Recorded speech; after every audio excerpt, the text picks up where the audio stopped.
Hello, welcome back to learn and grow. അപ്പോൾ എല്ലാവരും കഴിഞ്ഞ രണ്ട് ചാപ്റ്ററൊക്കെ നന്നായി പഠിച്ചില്ലേ? ഇനി നമുക്കതിൻ്റെ ക്വസ്റ്റ്യൻ ആൻസർ സെക്ഷനിലോട്ട് പോവാം. അതിനു മുമ്പ് എൻ്റെ ചാനൽ നിങ്ങൾക്ക് ഇഷ്ടമാവുകയാണെങ്കിൽ ഒരു ബിഗിനർ എന്ന നിലയിൽ എല്ലാവരുടെയും സപ്പോർട്ടും സബ്സ്ക്രൈബും ഒക്കെ വേണം. ഓക്കെ, അപ്പോൾ നമുക്ക് ചാപ്റ്ററിലുള്ള കുറച്ച് ക്വസ്റ്റ്യൻസ് നോക്കാം. Why are Rikki's habit described as solvently? എന്താ? അപ്പോൾ ഇതിൻ്റെ ആൻസർ എന്താണ്? He just threw his belongings all over the place. He said he does not take care of them. So his habits were described as slovenly. അല്ലേ?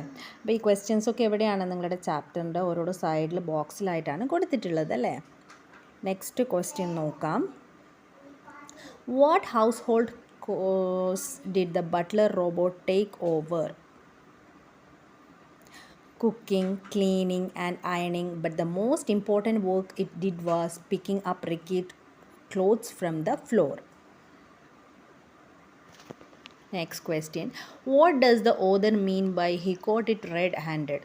കയ്യോടെ പിടിച്ചു എന്ന് author പറയാൻ കാരണം എന്താണ്? അപ്പോൾ അതിൻ്റെ ആൻസർ എന്താണ്? While it was picking up one of the Rocky's clothes, he caught it suddenly. He thought the robot was faulty on. Next question. Here sir, I did not know it was bothering you. What does the robot mean?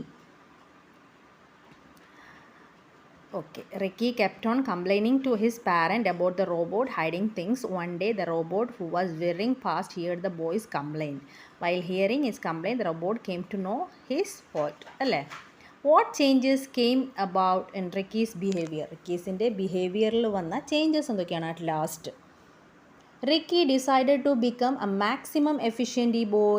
He put real care into, he treated his things, he kept untidy. Then he kept them tidy and made sure he didn't have more than what was necessary. With his pocket money, he began to help people to buy needful things for. അല്ലേ, അവൻ എല്ലാവരും ഹെൽപ്പൊക്കെ ചെയ്യാൻ തുടങ്ങി.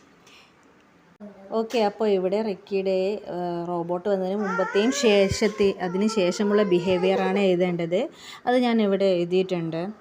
Ricky was lazy, Ricky was maximum efficient boy, he began to help the people.